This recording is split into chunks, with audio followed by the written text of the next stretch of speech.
Magandang araw po sa inyong lahat. Ngayon po ay araw ng pagkabuhay ni Jesus. Today is Easter Sunday. Ngayon po ay gagawa po ako ng puso. Puso ang tawag dito sa atin.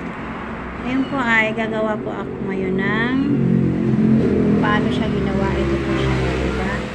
Ito siya. Gagawa ako ngayon. Papakita ko sa inyo kung paano gawin ito, guys. Diba? Ito siya. Ito nga pala ay kukunin natin ito kasi matigas ito. Diba, guys? Kunin natin ito. Tapos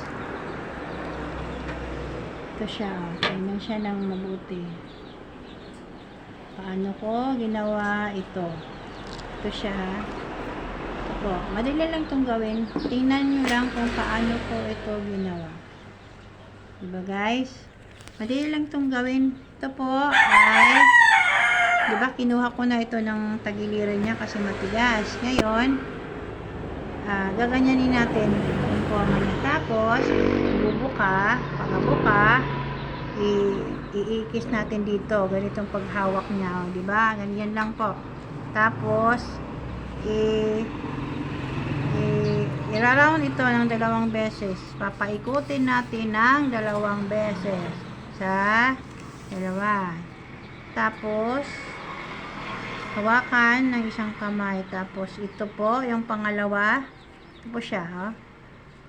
Atin ito ipapasok sa gitna. Parehas din ito dito sa left side ko. Sa left side daliri ko. Diba? Papasok ito dito. Tapos ito naman po ay papasok din dito. Diretso lang po. Diba? Mga Mars. Tapos ito po ay papasok din dito. Nakatagilid siya.